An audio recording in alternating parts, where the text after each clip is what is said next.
Fam, good what's? Man, that's not right. What's good, fam? It's CJ Williams coming at you with another CT classic. Yo, as a fellow old head, I can admit that the disconnect with XXL freshmen gets a little harder to bridge with each passing class, but that doesn't mean the publication hasn't helped usher in some of the genre's best work. Today, we're ranking our top 10 albums from artists who have the illustrious tag on their resume. Now, it'll only be one album per artist, so don't expect to see Kendrick's whole catalog on here. And keep your mind open to different answers. There's no shortage of essential albums to comb through. Now, if you brushed your teeth this morning, hit that like button, subscribe if the button is still white, and make sure those notifications are turned on. Let's get it started. Number 10, 21 Savage and Metro Boomin, Savage Mode 2. Arguably the A's most potent duo since Big Boy and 3 Stacks, 21 and Metro hit a different stratosphere with the follow-up to their 2016 EP.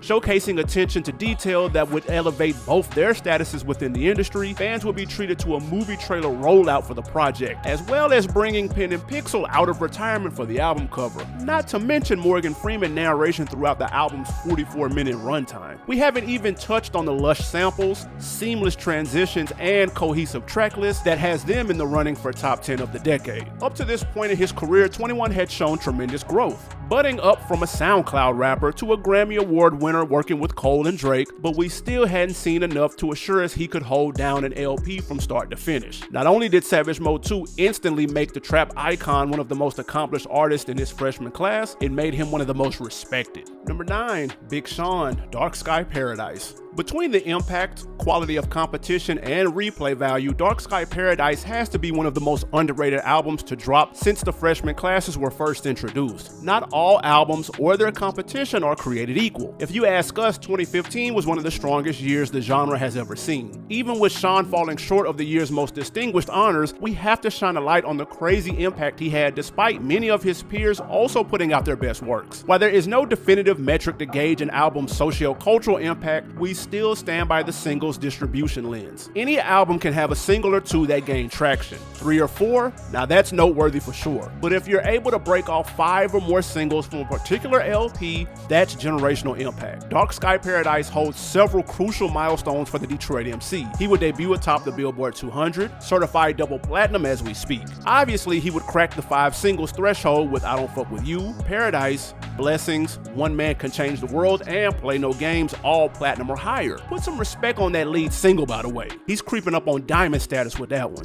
But Sean Don doesn't grace this list because of commercial feats. Dark Sky Paradise holds this rarefield space to Sean's lyrical dexterity and multifaceted sound. Tracks are distinct yet cohesive, features are expertly selected, and performances are surgical while still maintaining an uncanny amount of replay value. We're not sure what caused all the stars to line up for his third LP, but he needs to consult with some astrology majors and map out a sequel, especially while Mustard has the hot hand following his work on Not Like Us. Number 8, Big K.R.I.T, Forever Is a Mighty Long Time. Truth be told, this LP has been divisive even within the CT camp, but that's what great art and even greater artists do. They get people going. We'll concede that the album could have been trimmed down a bit. It's about 4 songs over budget, but on a double disc in the ballpark of 24 songs, we can't stress enough how minimal these tweaks would be. Fluff included, the album rests comfortably on the Mount Rushmore of double disc LPs, along with Life After Death, All Eyes on Me, and Speaker Box / Love Below. At its core, K.R.I.T creates one of rap's most ambitious fusions of jazz, R&B, southern hip-hop, and blues, taking turns shifting from existential and introspective concepts to bars that toe the line between egotistical and perceptive. Our favorite Mississippi MC finds a perfect balance between his professional side, Big K.R.I.T, and his personal side, Justin Scott. He's also doing some heavy lifting behind the boards on bangers like The Intro, Layup, Getaway, and Big Bank. Shout out to K.R.I.T for getting Manny fresh behind the boards. He isn't quite retired, but hadn't had this much room to stretch his legs since Juvenile's Rejuvenation LP back in 2012. Also want to shout out our guy Keon Harold. We got to chop it up with him after one of his performances back in 2023. He hinted at more work on the way with K.R.I.T, so here's to hoping we're not jinxing the process. When reviewing the reception of Forever Is a Mighty Long Time, we came across something you don't see every day. A consensus of critical love despite the album having little to no crossover ambitions. Don't take our word for it though. Our decades of musical consumption are subjective after all. Pull the album up on your favorite DSP and hit shuffle. We'd be willing to bet a like and a subscription on you finding a new favorite with each spin. Our rotation wouldn't be complete without joints like Higher Calling, Bury Me in Gold, 1999, or Everlasting. But you can find just as much enjoyment in cuts like Price of Fame, Get Away, Ox Court, or Big Bank. The album is truly a gift that keeps on giving. Number 7, Isaiah Rashad, The House is Burning.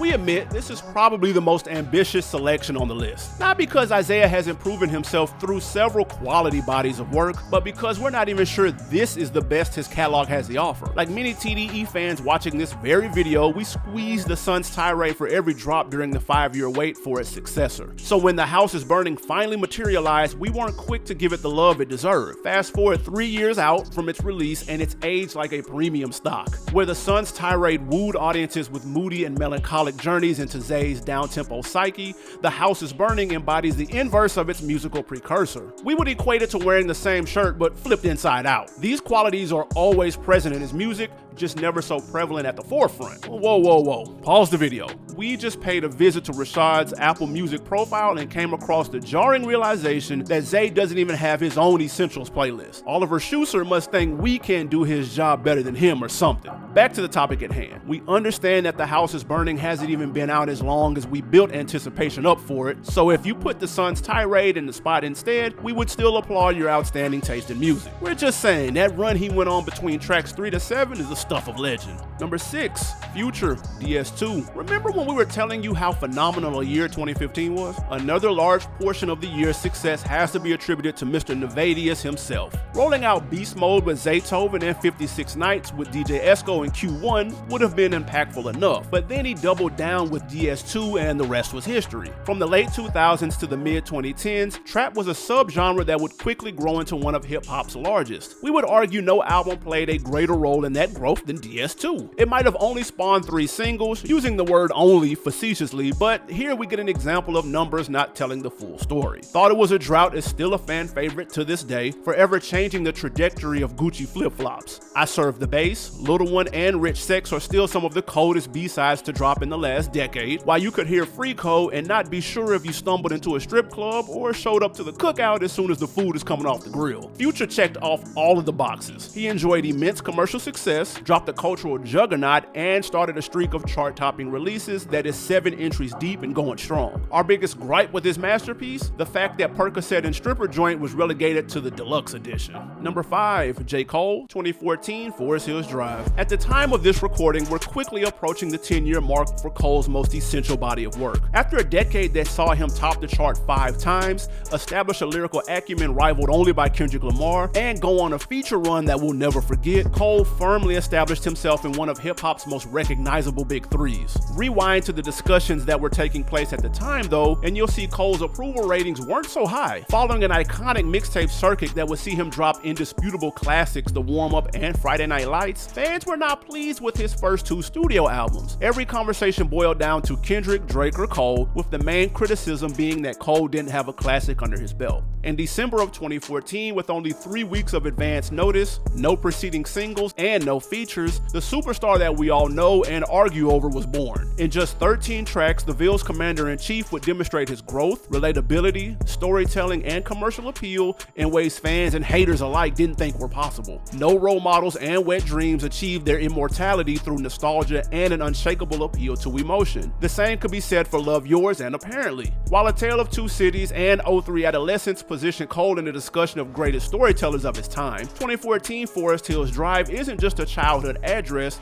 it's the coordinate in time and space where one of music's biggest stars rekindled his humanity and cemented a connection to an audience that you couldn't buy with a 9-figure recording contract. We know XXL couldn't anticipate this turn of events because Cole himself couldn't have seen it coming. Yo, let us know down in the comments, if we're talking just studio albums, how many classics can be found in Jermaine's catalog? Also, following the subsequent feud between the Big Three and his role in the events, are you still excited for the fall off? Number 4, Freddie Gibbs and Madlib. Bandana. Same class, just a different student. Gangsta Gibbs is one of hip-hop's hottest commodities, but even the label commodity wouldn't imply that his takeover hasn't been a decade in the making. We saw someone comment in the freshman ranking video that Gibbs didn't help get Griselda off the ground. That couldn't be further from the truth. While Pusha T certainly deserves credit for bringing the coke rap lane into prominence, Griselda thrived because of the collective's ability to transport audiences into the grittiest crevices of the drug game, an ability copied straight out of the Gibbs playbook. Before Freddie and Madlib crossed paths in the studio,